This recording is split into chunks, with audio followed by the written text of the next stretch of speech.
Indian premier ലീഗിൻ്റെ 17ാം സീസണിൽ വിജയത്തോടെ തുടങ്ങിയിരിക്കുകയാണ് രാജസ്ഥാൻ റോയൽസ്. ആവേശകരമായ മത്സരത്തിൽ 20 റൺസിനാണ് രാജസ്ഥാൻ ലക്നൌവിനെ തോൽപ്പിച്ചത്.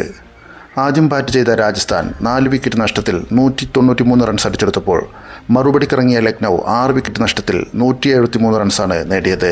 ലക്നൌ സൂപ്പർ ജയൻസ് ജയിക്കുമെന്ന് തോന്നിപ്പിച്ച മത്സരം സഞ്ജു സാംസണിൻ്റെ മിന്നും ക്യാപ്റ്റൻസിയുടെ മികവിലാണ് രാജസ്ഥാൻ ജയിച്ചു കയറിയത്.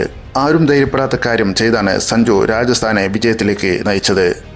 രാജസ്ഥാൻ റോയൽസിൻ്റെ സീനിയർ പേസർ സന്ദീപ് ശർമ്മയെ ഡെത്ത് ഓവറിലേക്ക് മാത്രമായി ബാക്കി വെച്ചാണ് സഞ്ജു കളിയുടെ ഗതി മാറ്റിയത്. 13ാം ഓവറിൽ പ്രധാന ബൗളറായ ട്രെന്റ് ബോൾട്ടിൻ്റെ 4 ഓവറും സഞ്ജു പൂർത്തിയാക്കിച്ചു. ഡെത്ത് ഓവറിലേക്ക് എന്തു ചെയ്യുമെന്ന ചോദ്യം ആരാധകരടക്കം ഉയർത്തിയപ്പോഴാണ് സഞ്ജുവിൻ്റെ മാസ്റ്റർ പ്ലാൻ വരുന്നത്. മത്സരത്തിൽ 14ാം ഓവറിൽ അശ്വിനെ കൊണ്ടുവന്നപ്പോൾ 7 റൺസാണ് ലക്നൌവിനെ നേടുവാൻ കഴിഞ്ഞത്. 15ാം ഓവറിലാണ് സന്ദീപിന് ആദ്യ ഓവർ സഞ്ജു നൽകിയത്. വിചിത്രമെന്ന് തോന്നിപ്പിച്ച ഈ തീരുമാനമാണ് മത്സരത്തിൻ്റെ ഗതി തന്നെ മാറ്റിയത്.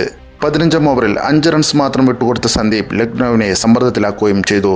16ാം ഓവറിൽ ചാഹൽ 11 റൺസ് വിട്ടുകൊടുത്തപ്പോൾ ലക്നൌ വിജയപ്രതീക്ഷ ഉയർത്തി. എന്നാൽ 17ാം ഓവറിലെ ആദ്യ പന്തിൽ സന്ദീപ് രാഹുലിനെ പുറത്താക്കി. 44 പന്തിൽ 58 റൺസ് എടുത്ത രാഹുലിനെ പുറത്താക്കിയത് മത്സരത്തിൽ രാജസ്ഥാന് ആത്മവിശ്വാസം നൽകി. ഈ ഓവറിൽ 7 റൺസ് മാത്രമാണ് സന്ദീപ് വഴങ്ങിയത്.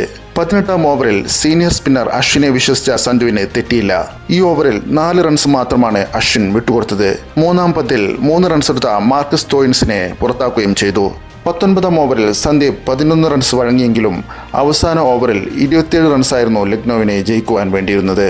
ആവേശ് ഖാനെ സഞ്ജു പന്തേൽപ്പിച്ചപ്പോൾ ആശങ്ക ഉണ്ടായിരുന്നുവെങ്കിലും മിന്നും യോർക്കറുകളും ഓഫ് സൈഡ് പന്തുകളുമായി ആവേശ് ഖാൻ നിക്കോളാസ് പുരാനെ റൺസ് നേടുന്നതിൽ നിന്ന് തടഞ്ഞു.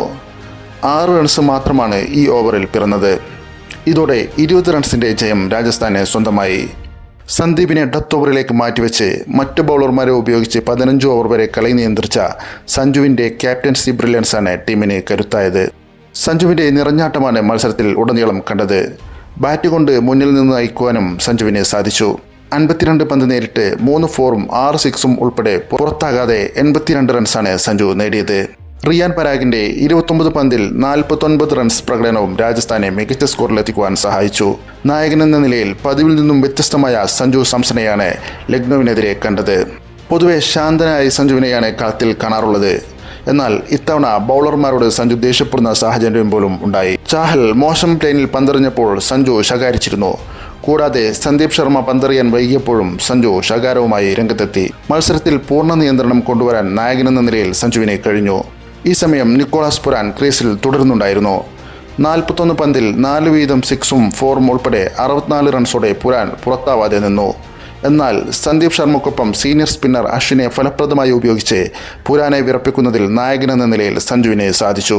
എന്തുതന്നെയായാലും നായകനെന്ന നിലയിൽ സഞ്ജുവിൻ്റെ മികവിനെ അടയാളപ്പെടുത്തുന്ന പ്രകടനമാണ് കഴിഞ്ഞ ദിവസം ലക്നൌവിനെതിരെ അദ്ദേഹം കാഴ്ചവെച്ചതെന്ന് നിസ്സംശയം പറയുവാൻ കഴിയും. കൂടുതൽ IPL വാർത്തകൾക്കും കായിക ലോകത്തു നിന്നുള്ള മറ്റു വാർത്തകൾക്കുമായി നമ്മുടെ ചാനൽ നിങ്ങൾ സബ്സ്ക്രൈബ് ചെയ്യുക. ഈ വീഡിയോയെക്കുറിച്ചുള്ള നിങ്ങളുടെ അഭിപ്രായം കമൻറ്റായി രേഖപ്പെടുത്താൻ മറക്കരുതെന്ന് വിനീതമായി അഭ്യർത്ഥിച്ചുകൊണ്ട് വീണ്ടും കാണും വരെ എല്ലാവർക്കും നന്ദി, നമസ്കാരം.